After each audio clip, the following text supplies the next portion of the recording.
If you're a Democrat running for office here in San Diego, one of the prizes you might hope to win at a convention is your party's endorsement, especially in this changing political landscape.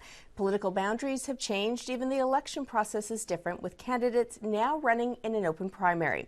Joining me to discuss how all of this played out at the Democratic Convention this weekend is Jess Durfee, chair of the San Diego County Democratic Party. Thank you so much for being here. Happy to be here. So I want to start off by talking about the 52nd Congressional District, Brian Bilbray's district. Yes. New boundaries.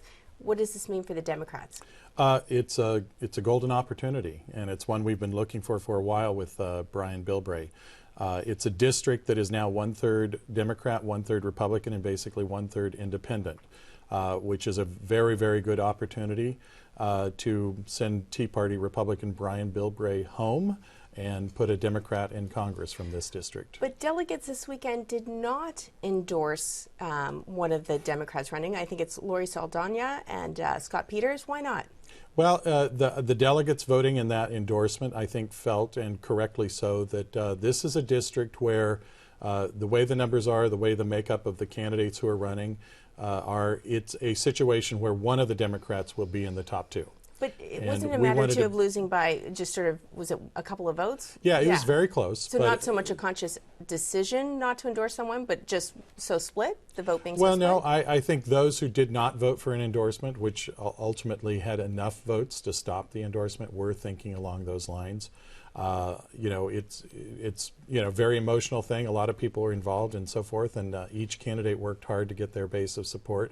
But at the end of the day, the decision was to not endorse, and then in June we will absolutely have an endorsed candidate, and that'll be the candidate that comes out number 2 or number 3, or the number 3rd candidate then will, I hope, be another Democrat who can help that number 2 candidate.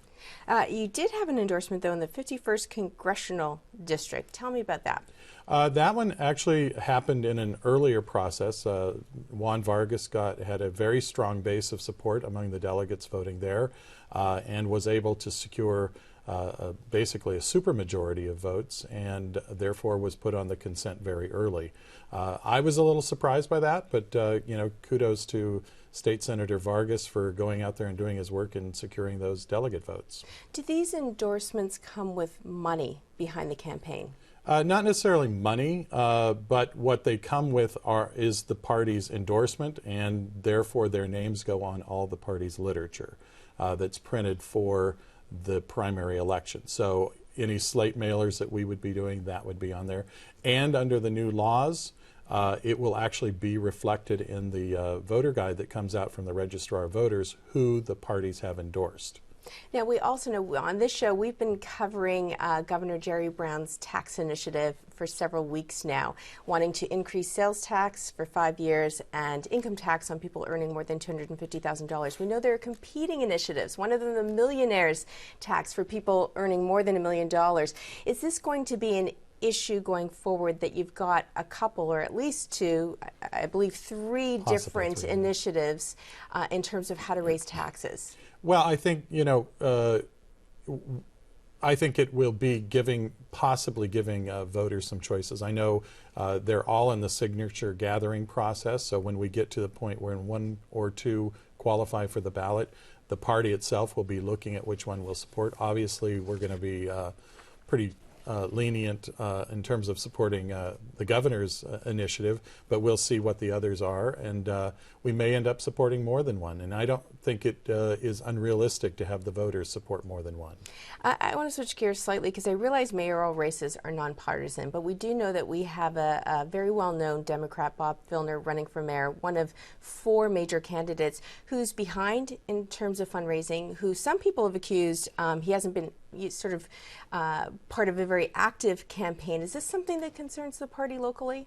No, I'm working very closely with the Filner campaign, talking to them on a regular basis. I know that they've got a very good strategy, a very good timeline of rolling out their campaign. I'm confident that voter contact is going to start actually by the end of this month. Which I think will be actually ahead of the other candidates. So we're going to be on the ground walking and knocking and talking to voters and securing that support.